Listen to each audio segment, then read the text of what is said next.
Welcome to How Women Inspire. Today, we have the honor of speaking with Emma Rodriguez-Ayala, one of my Chicago women. Emma is a seasoned executive. She's a board director. She's got 2 decades in investment management. She started out as an attorney, but quickly moved into compliance, risk, and operations.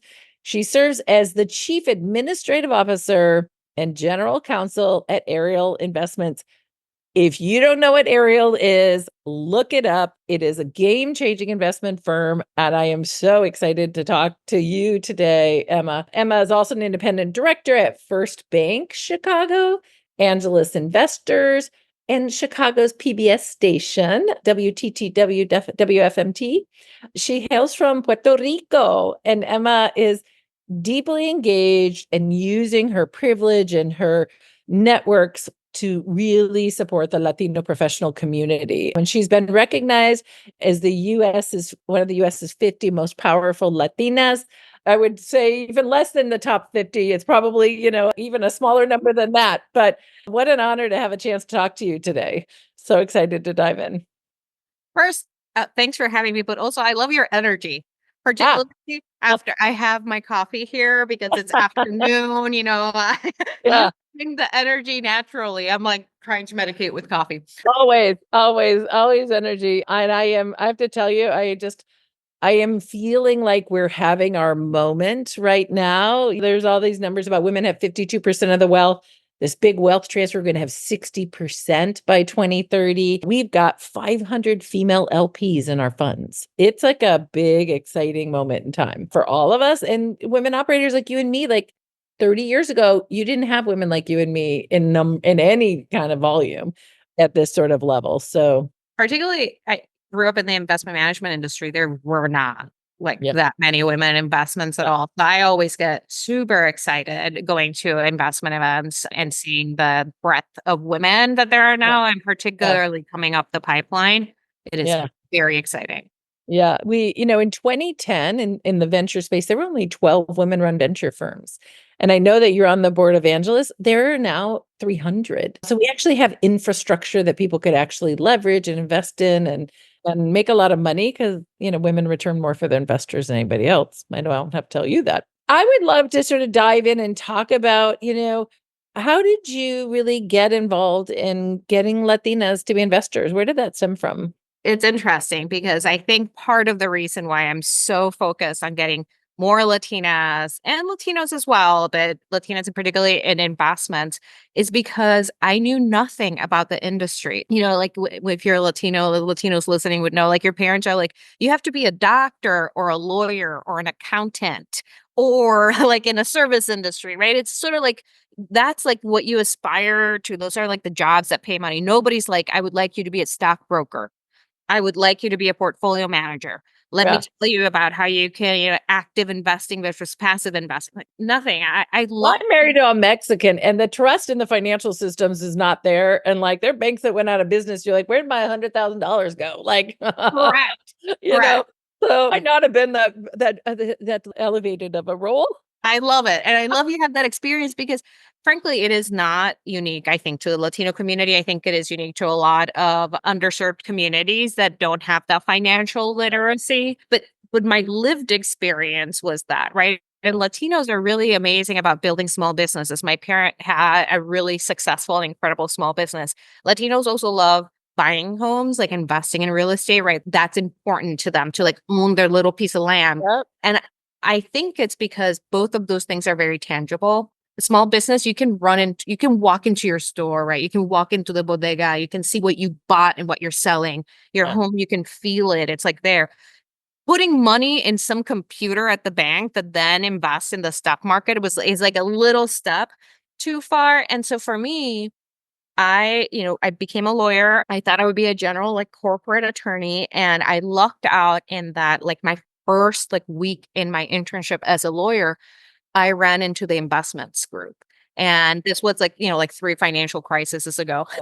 So they just taught me something that I was like, I didn't even know this existed. I didn't, but what it taught me was these are complex issues that if people are willing to do the work and are successful, the wealth creation is incredible, but it also taught me that once you do have that wealth, you are a decision maker. You are the one that's making the big decisions. That is where the power is. And we used to have this thing we always would say, which is like, you have to follow the money, because whoever's holding the money at the end, that's the one that's actually making the decision. Everybody in between thinks that they are making, no, it's the one that's holding the money. And for me, that was sort of like this really incredible, Yeah. there's a whole industry out The there. power play. It's like how you really flex your power.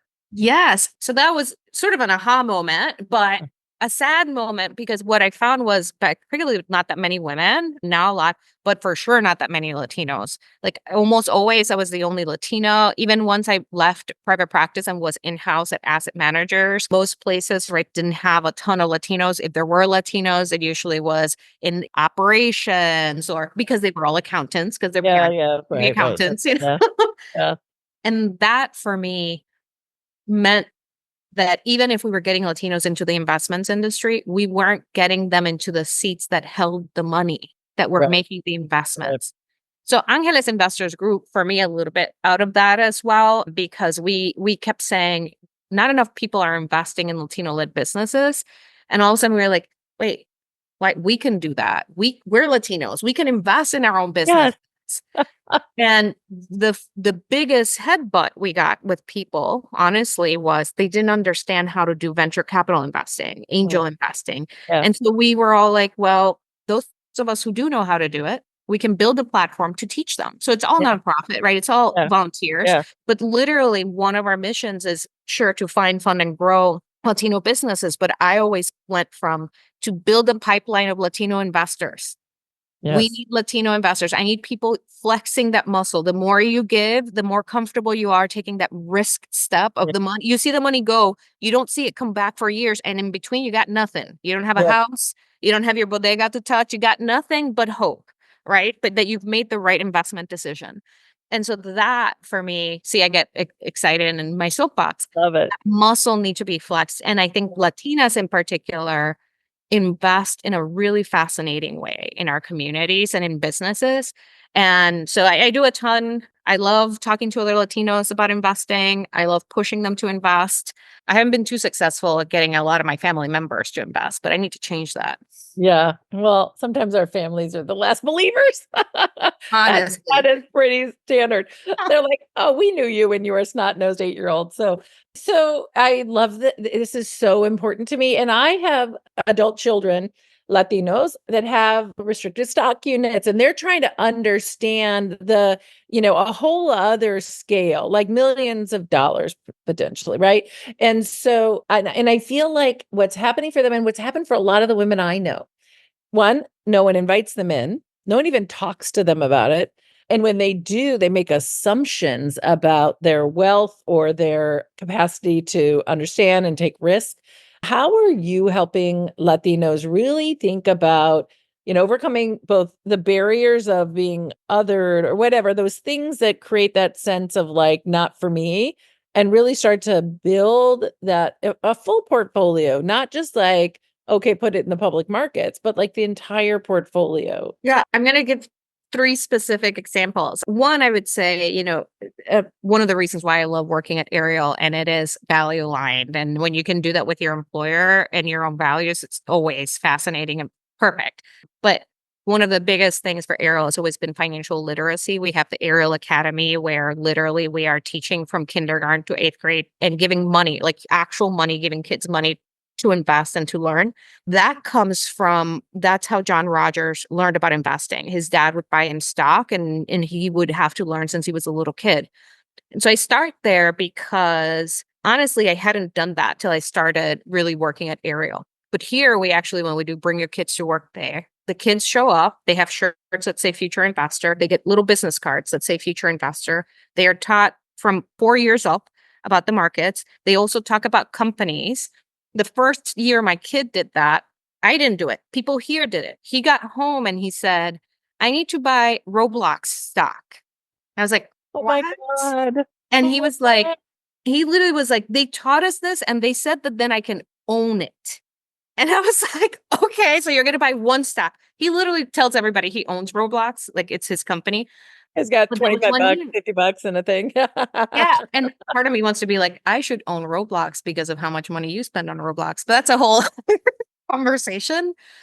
But that it is, you forget that kids love to learn. And money, talking about investments feels so scary because so many people as an adult don't know how to do it. And so you assume that it's going to be hard for kids to grasp the concept, but Yeah. it actually isn't. And I even year to year seeing how my kid thinks about it. Now we actually have a competition where my son bought Roblox. He still has his stock. My husband brought Nintendo because he loves video games. And I bought Disney because it was something that my kid would understand. And we track quarter to quarter how it's doing. We don't sell out of it because we're long-term investors, but that creates mindset for him. The next step is he has his college savings account Yeah. and I show it to him and I tell him that's the money that's for college. And so he thinks about it. And I always, whenever he wants to waste money, I always ask him like, I mean, do you want to buy this or do you want to save for college? 9 times out of 10, he wants to buy it. He does not want to save for college. Right, right. Immediate gratification. I mean, that's not Correct. right. But it's having the conversation, right? Right. So that's the first thing he thinks. I have a choice here. So even when he's older, he will pause and think there's a choice. Correct. And so those are steps, but I do think as kids get older, it gets harder. You're talking about, like once they have pension plans, once they have like their or pension plan investing, 401k, Roth. That is education that I do wish our school system was better at providing that Yeah. education. Yeah. And if not, as parents, I do think we need to step into that gap. And I wish more Latinos would step into that gap. I mean, how amazing to get an opportunity to have your kid at the Ariel Academy, right? But that's not accessible to everybody on the planet, right? It actually it's a free school. It's a public school Oh, in the south side of Chicago. but in Chicago, yeah. Yes. Yeah. Yeah. Yeah. Well, put that online somehow someday. That would be my request. I'm not asking for permission anymore. I'm not asking for a seat at the table. My friends, this is the first generation of us. We have a huge opportunity. We have power and influence and wealth. And we can start building the tables where we get the prime seats. Today, we want to invite you to join us as investors in venture. I know no one's asked you to do it before. It might be something that seems scary or foreign, but I promise you it's not that different than investing in a mutual fund where your retirement funds are. I want you to lean in and just learn a little bit more. How about making a commitment that in the next 12 months, you can give yourself 12 months to figure it out and to take a step. I want to invite you to be part of the new table of power and influence and wealth. You're invited. I want to sit at the table with you because we're going to make big change. We're going to make the world we've been dreaming of.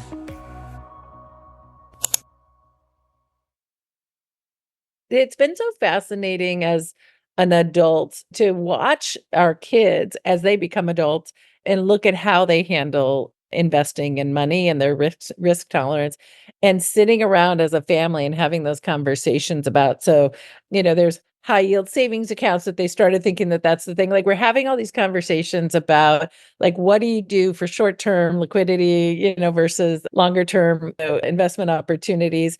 What's the scale and what do you anticipate? Because right now, anybody who looks at any of the demographics knows Latinas in particular are the generation of highly educated workforce in the United States. It no longer are Latinas only cleaning our houses. We're evolving.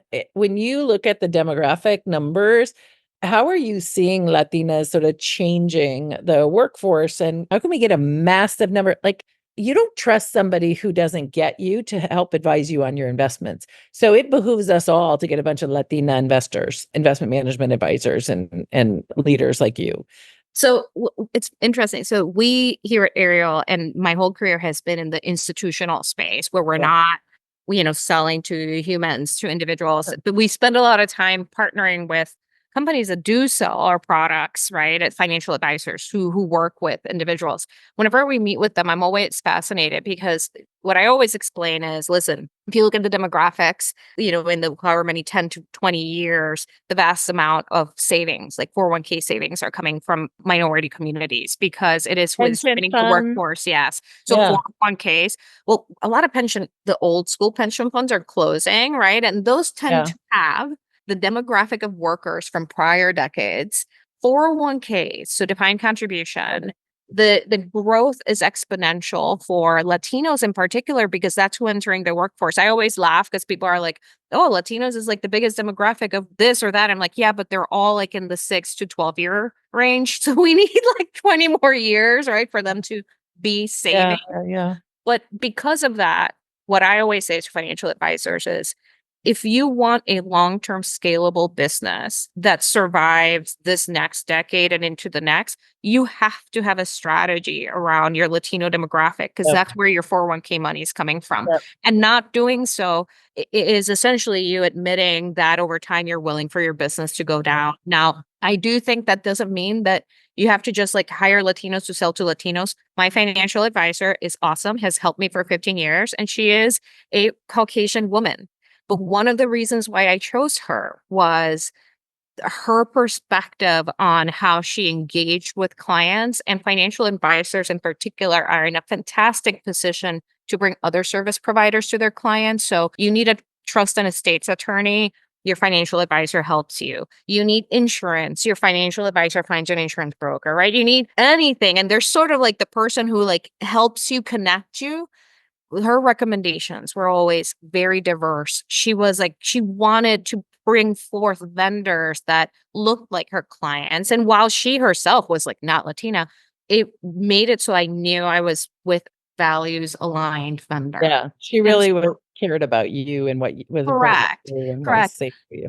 That can be your strategy as a Yeah. financial advisor. I'm always like, when people are like, how do you intend to engage with the Latino community? Nobody's saying like, go hire yourself a Latino to engage with the Latino community. They're saying, do you understand their value system? Do you Yeah. understand like Wendy Baum, my financial advisor? She knows that care for my parents in the Latino community. You don't necessarily like just take your parents and have them go in a home. You bring them into your home, right? You care for your parents. That's part of our ethos.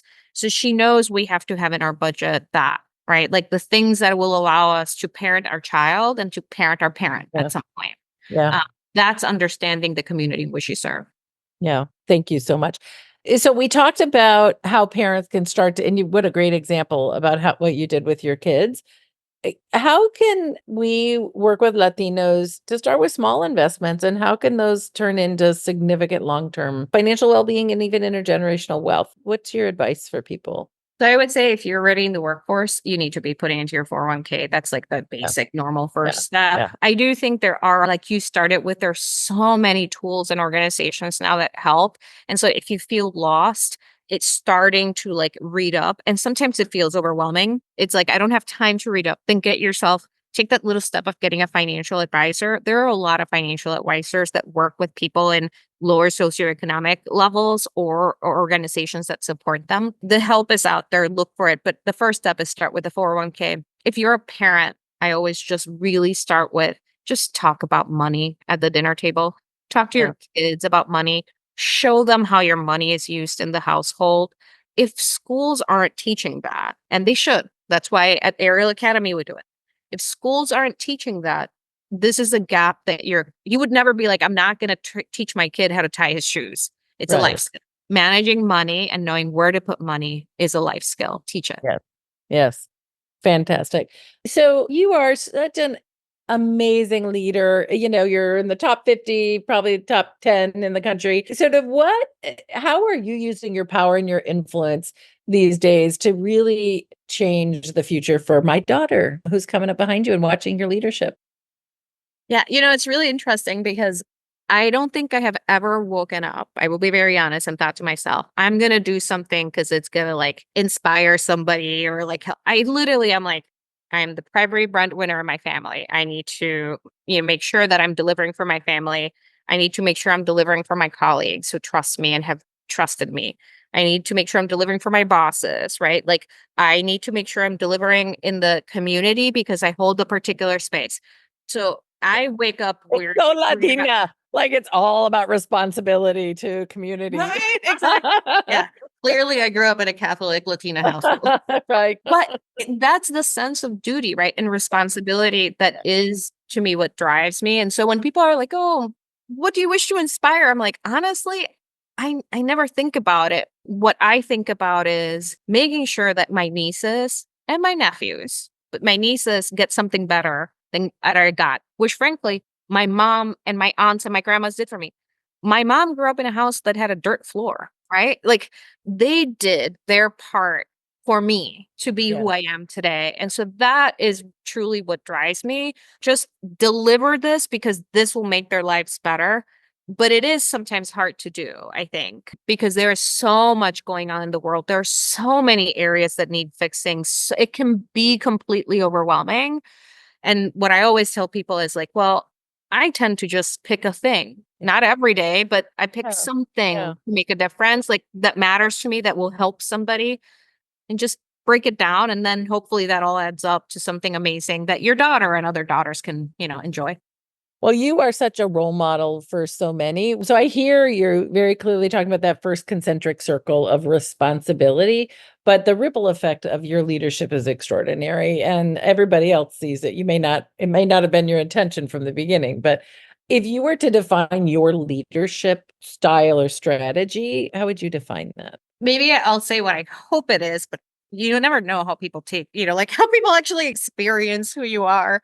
I love being somebody that is I'm very direct and to the point. I hate not giving people the feedback they need or the information they need.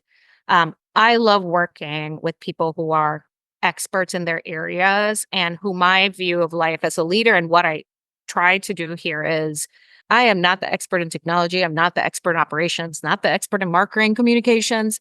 We have amazing people who do that. My job is to make sure they have the right resources to do what they need to do, that they're all rowing in the same direction, and that somebody is watching for the rocks at the long-term journey, right? Because sometimes when you're the person who's like churning the machine every day, you are in the weeds, so you lose the forest for the trees. And then somebody tells you, well, you're a bad leader because you missed the big risk. You missed the forest for the trees. And you're like, I was in the weeds. Like I Yes. could not Yeah. look up. It was Yeah. so hard being down Yeah. there. And so to Yeah. me, I always say, as the leader, that's my job. I'm the Yeah. one that can't miss, Yeah. right? Those Right. rocks out that we could hit when we're rowing in the same direction. I need to make sure I'm flagging those for the team. So as a leader, I do sort of see myself that way. Interestingly enough, in my area of expertise, which is legal compliance, I do like to be the person that's like being like, let's do it this way. I tend to get more in the weeds and go deep and really understand what we're doing to make sure we're doing it right. But in my areas of non-expertise, I really do just want those leaders to excel and me just like push them the right way. Yeah. That's so pragmatic and it's such powerful leadership and it's full of integrity, which I think is amazing. You're on a number of corporate boards and nonprofit boards. Do you show up differently in those board roles? And what is the archetype that you play? Are you always thinking about the future and the risk? Are you brought on to be the risk manager? That's interesting. I sit at First Bank Chicago. Fantastic, amazing organization, 40-year history in Chicagoland. It's interesting. And then I should say, I'm the board secretary for all the aerial boards and have been, for the past, 10 plus years, board secretary in other corporate boards. My board style is actually very different, I think, than how I am as an executive. One, I am an opinionated and loud Latina in my executive role, but that gets very muted in the boardroom, not the Latinidad aspect of it. Your role is very different as a director. Often your role is to really listen, to spot what's not being said, to ask the right questions that challenge people to maybe think a little bit different, and I always say to continue to challenge, challenge, challenge until either you're comfortable that they have it or they themselves realize, wait a second, the management Yeah. team needs to do some more work. Yeah. Who couldn't answer those questions, right? To me, your role is to sort of almost like direct them a particular way or otherwise stay quiet. If they're doing it right, that you're very comfortable, like you're there to just really support them and make sure that the oversight is there.